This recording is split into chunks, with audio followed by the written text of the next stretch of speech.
एक बार की बात है। एक गांव में एक किसान रहता था। उस किसान को जानवर पालने का बहुत शौक था।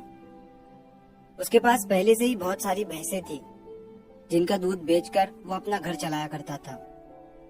तो एक दिन उस किसान ने एक खरगोश और एक बंदर को भी अपने घर में पाल लिया। अब काफी दिन गुजरने के बाद उस किसान ने उस खरगोश और बंदर के साथ खेलने का सोचा।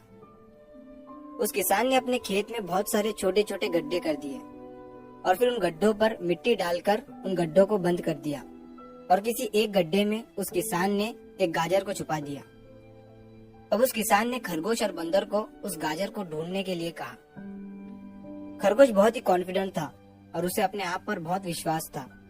उसने एक एक गड्ढे को खोदना शुरू किया और गाजर ढूंढने लगा। लेकिन बंदर जो था वो बहुत ही नेगेटिव और आलसी था।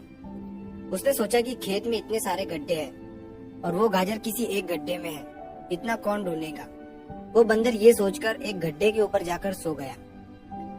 अब उधर खरगोश अपनी पूरी मेहनत से गाजर ढूंढ रहा था।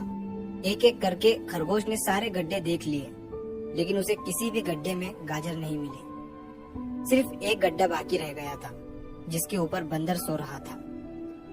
अब खरगोश बंदर के पास जाता है और उसे उस गड्ढे पर से उठने के लिए कहता है।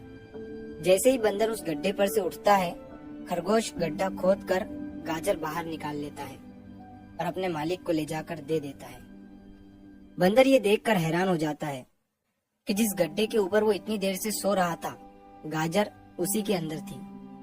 वो सिर्फ एक बार खोद कर देख लेता तो गाजर उसे मिल जाती और वो मालिक की नजरों में बड़ा बन जाता। यही सोचकर वो अपने किए पर पछता रहा था। दोस्तों, इस कहानी से हमें 3 बहुत बड़ी सीखें मिलती है। पहली ये है कि हमें कभी भी अपने काम के प्रति नेगेटिव नहीं सोचना चाहिए। जैसे उस बंदर ने सोचा कि इतने सारे गड्ढे हैं और गाजर किस गड्ढे में है पता नहीं। यही सोचकर उसने उस काम को अपने लिए बड़ा बना दिया। और दूसरी सीख हमें इस कहानी से ये मिलती है कि हमें एटलीस्ट कोशिश भी तो करनी चाहिए, क्योंकि हम जब तक कोशिश नहीं करेंगे, किस्मत भी हमारा साथ नहीं देंगी। अगर वो बंदर जिस गड्ढे पर सोया हुआ था वहां से ही गाजर को ढूंढना शुरू करता तो उसे गाजर मिल जाती, लेकिन उसने कोशिश ही नहीं किया। और तीसरी सीख हमें इस कहानी से ये मिलती है कि हमें जल्दी हार नहीं माननी चाहिए।